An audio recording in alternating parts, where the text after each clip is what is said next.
Good morning, my Walking with Jesus friends. Today is a special day for us as we turn an important page in our grand narrative journey.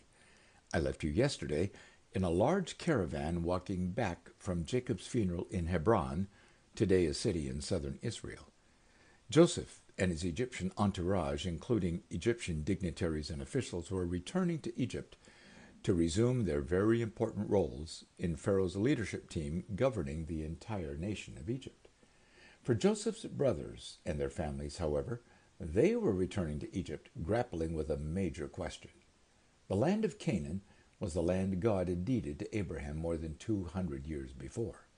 The major question all of Jacob's descendants now faced was, when would they pack up, leave Egypt, and return to the homeland God had given them?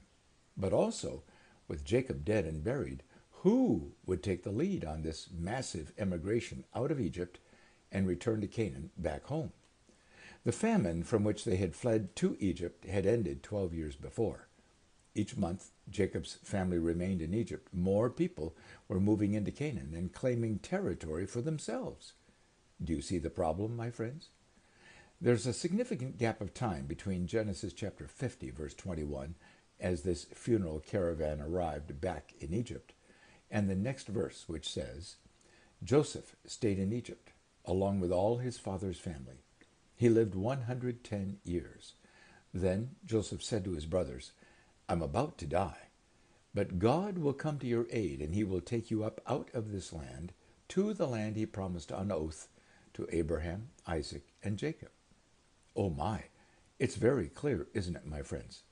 Joseph and his brothers knew full well that they were refugees in Egypt. Their land of God's promise was back in Canaan. And yet, month after month, year after year, decade after decade, they stayed in Egypt, enjoying the bounty of the land, growing their families, and putting down very deep roots. 54 years elapsed between Jacob's death and Joseph's. 54 years of continuing to say no to what they knew they should do, return home to Canaan. 54 more years of embracing Egypt as their home. By the time Joseph died, 3 generations of Jacob's family had been born in Egypt, according to Genesis chapter 50, verse 23. So, do we remember what James chapter 4, verse 17 in the New Testament says? Anyone who knows the good they ought to do and doesn't do it, it is sin for them. 3 generations growing up in the shadow of Jacob and his sons, refusing to do what they knew they should do, lead their growing family back home to the land God had given them. We must remember that as we transition today into the next chapter of God's grand narrative, the Bible book of Exodus. As Joseph died, Egyptian physicians embalmed his body as they had Jacob's. It was a long and laborious 40-day process. Joseph's embalmed body was placed in an ornate Egyptian coffin, which was not buried, but kept above ground, according to Genesis 50, verse 26. Why? Awaiting the day when finally the descendants of Jacob and his 12 sons, including Joseph's family, would leave Egypt, returning to the land God had given them in Canaan, and would carry Joseph's coffin with them. As Exodus chapter 1 opens, lots of time has passed. Generations have come and gone. A new Pharaoh in Egypt knew nothing of the story we've spent many days following. The names Joseph and Jacob meant nothing to this new Pharaoh, and Joseph's ornate coffin was probably kept in some Hebrew slave's shed far away from Egyptian royalty. This Pharaoh was fearful of the disruptive potential of the huge number of Hebrews who were all descendants of Jacob's large family. This Pharaoh's solution was enslavement, mistreatment, intimidation, and even forced abortion or infanticide, killing Hebrew babies at birth, according to Exodus chapter 1. But one particular Hebrew family hid their newborn son from all Egyptian eyes for 3 months, until finally they built a little basket, coated it with tar, put their little son in the basket, and set him afloat on the Nile River, entrusting their baby to God's protection and provision for his survival and his future. Undoubtedly, they prayed. not knowing that the God of Abraham, Isaac, and Jacob was still working his great purposes in our world, and now those God purposes included this little baby boy in the basket. Exodus chapter 2, verse 1 to 10 is that miraculous story.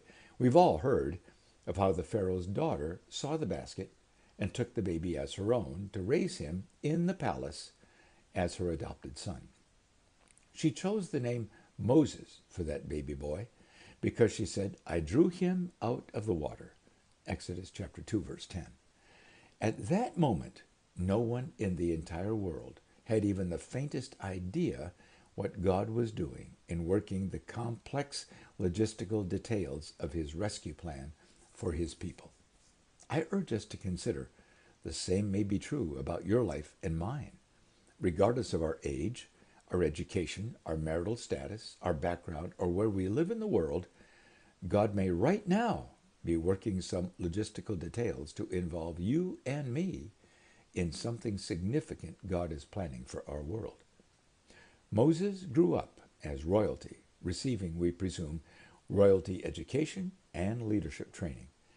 But he had a tender heart toward these Hebrew slaves. One day, his defense of a slave being beaten resulted in Moses killing that abuser and hiding his body under the sand. But his secret became known, even to the Pharaoh, who viewed it as a traitorous act, causing Moses to flee for his life, leaving behind royalty, privilege, and promise, according to Exodus chapter 2, verse 11 to 15. Sitting by a desert well far from the Egyptian palace, Moses encountered shepherds, some of whom were women who were being mistreated by some male shepherds. Once again, Moses' tender heart stirred him to action, and he came to the defense of those women shepherds.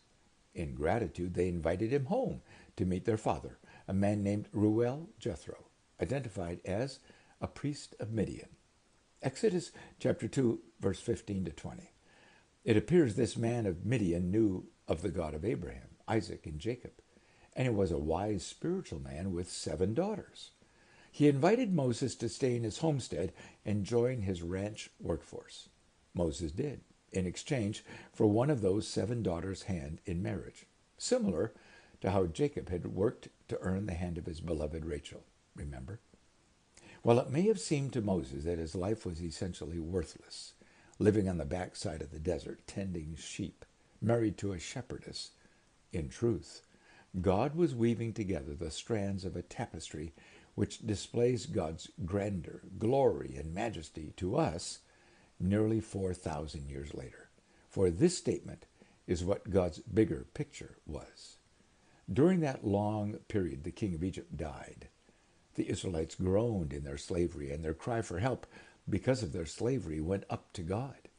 God heard their groaning, and he remembered his covenant with Abraham, Isaac, and Jacob.